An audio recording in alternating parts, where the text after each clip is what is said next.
Hello and welcome back to the port. I'm the KondoLv Major, and this is almost just a mini guide towards British AP in regards to battleships. So first off the bat, you'll see that when I'm aiming at this Bayern, I'm not aiming where you would normally aim in most battleships. I'm aiming at the deck line.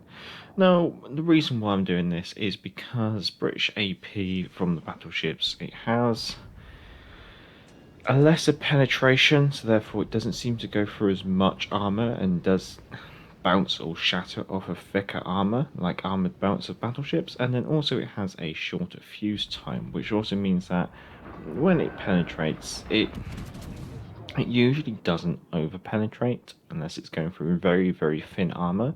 But if it punches through some decent armor, then it will actually detonate inside the ship. Now, with British battleships, you're not really looking to be getting citadels against enemy battleships. What you're really looking to do is probably get a consistent amount of damage every volley.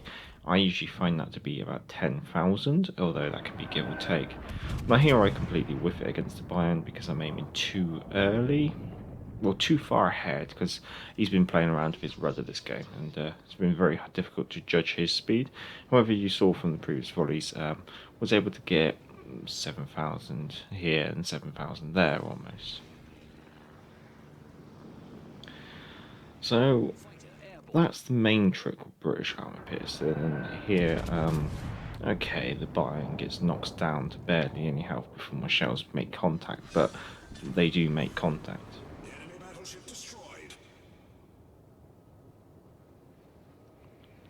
So we should be going to a clip from another game where I'm also targeting a Bayern. Now the Bayern's sailing towards me, but is at a range of 12.7 kilometers when I fire. As soon as when the shots come in, it is actually plunging fire, so it does still go through the deck. So what you saw there was I was leading the ship, but still aiming along that deck line. Now here's another example, but I'm a lot closer to the enemy ship, so here's about 7.7 kilometers. And again, I'm just aiming at the deck line, seeing what kind of yields I can get out of it. And there we go, managed to get 6,000 damage from that. But with British Battleship AP, it's kind of a different story when it comes to cruisers. You're almost back to where most nations are, but because of that shorter fuse time, you find that it has a lesser chance of over penetrating. And there we go, so we can still dispatch cruisers even at ranges. You just got to make sure that you lead the shots. Now, British battleships like to play normally at range, but they're not exactly snipers either, like the Americans. So with the British, you're quite squishy and you don't really want to be getting close, but however, some circumstances do happen. So even when at close range, you want to still be aiming for the deck line. Now, off of that first volley, managed to get about 8,000 damage. Obviously, I've got a bit of a crazy secondary build with my Warspite. The Warspite commander build and ship modules will be down in the description. But it's just continually just aiming for that deck line, just making sure that you get in that consistent amount of damage returned. And here we go for another volley, which takes us... that's about 13,000 damage at that range. So quite a healthy chunk of damage off that Bayern.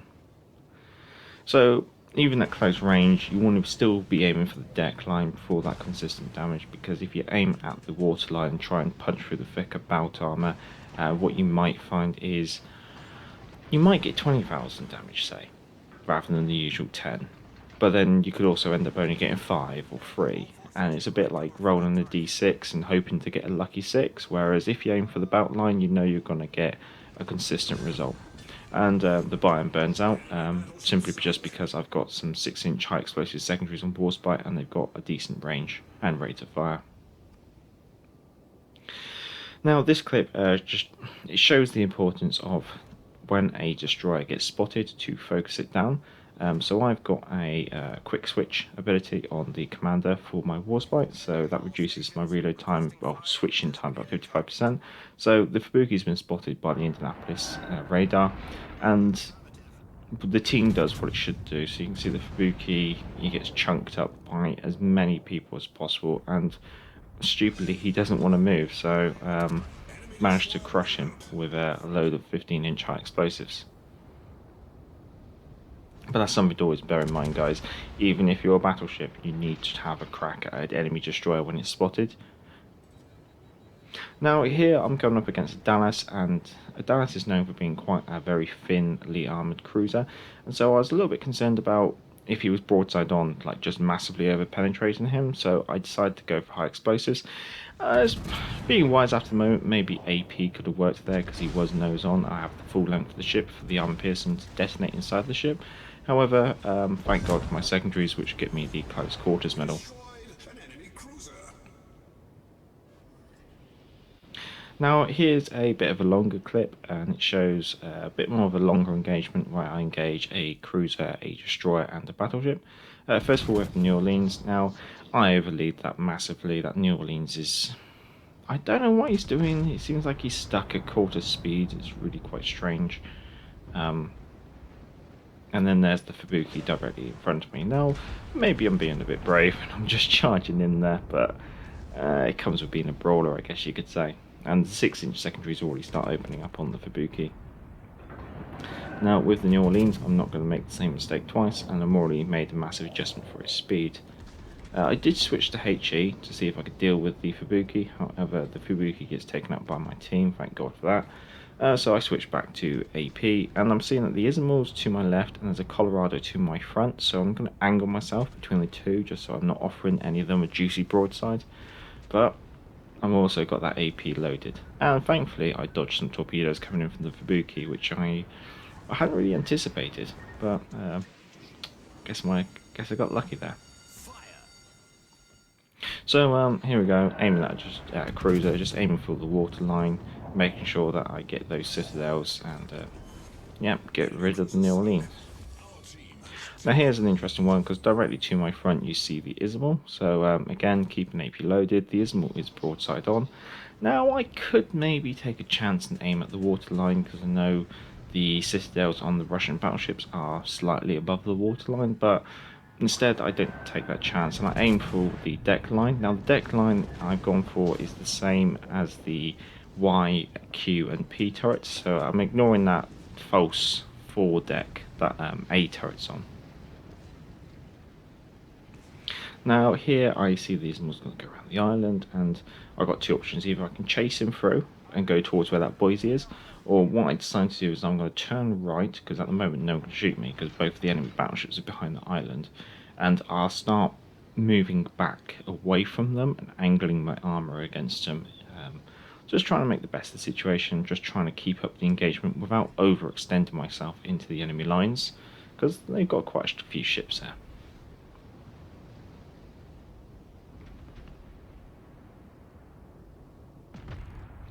So, strangely, the Ismor stays broadside on as he comes round.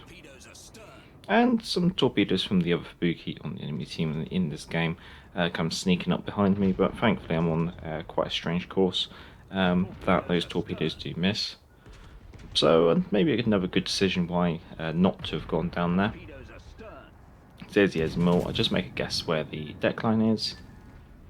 I only get one shell through, but it does do about 4,000 damage. However, we're not going to let the Ismor get away with it. Now thankfully our armour is angled, but we still take about 6,000 damage out of that incoming volley. But now we're swinging ourselves back round, getting ourselves lined up in that deck line, and we should be able to polish off that Ismor. Now, remember that Colorado that I mentioned earlier? Well, strangely in this game, he was AFK. He just did not move or shoot from that location, and therefore, in this position, I know that all I'm really up against is the Boise. So now we're back to firing on a cruiser. So here, just trying to predict the Boise's turnout, picking that spot where he's going to be broadside on. Unfortunately, maybe I overlead it a little bit and I get a couple of overpens and even a bounce, which is quite a strange one. I think that must have hit the armoured turret.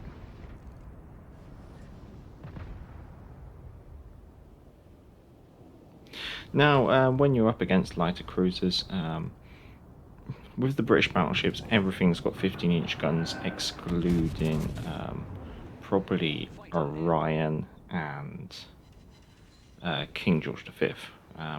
However, so it's with Queen Elizabeth and Warspite and Monarch and Vanguard, you've got 15-inch guns, so against lighter cruisers, you can be pretty confident that at the mid-range you should be able to overpen or overmatch the bow and stern armour of most light cruisers.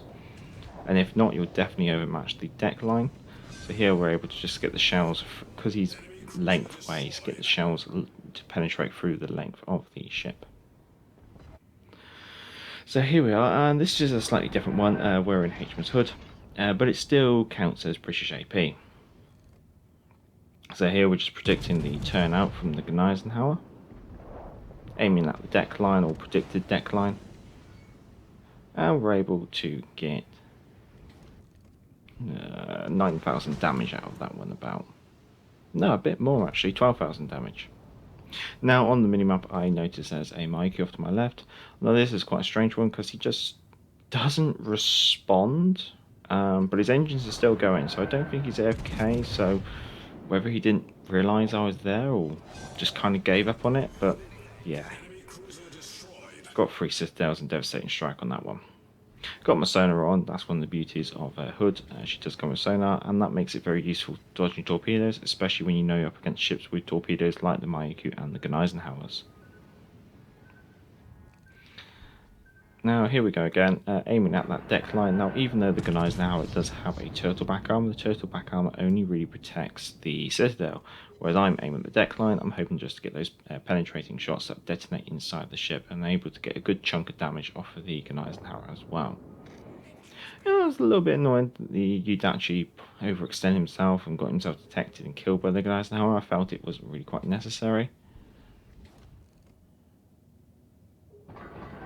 However, I think he did get some torpedo hits on the Eisenhower, or maybe some shell hits, and I think the Yudachi does actually finish off the Eisenhower. Ah, it was the Helen that time.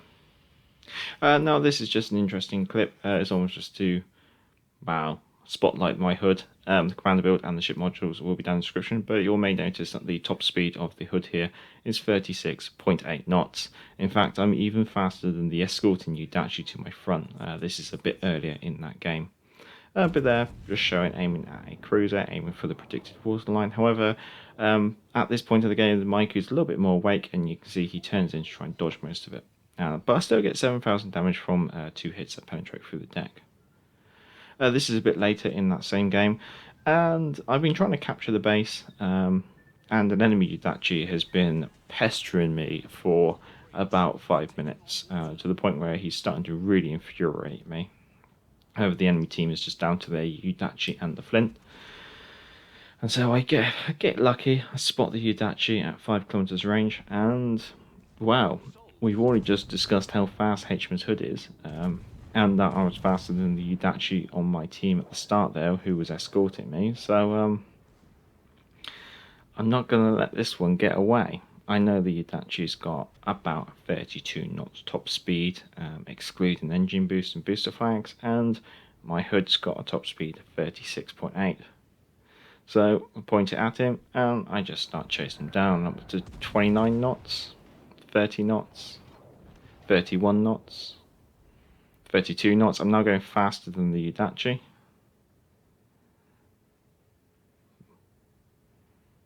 .33 knots. So even though he's probably going to drop off detectabilities in, he's not going to be dropped off much longer because I am closing in with a vengeance. I will find him and I will kill him because he's got nowhere to go, and I'm doing 35 knots. And there we go.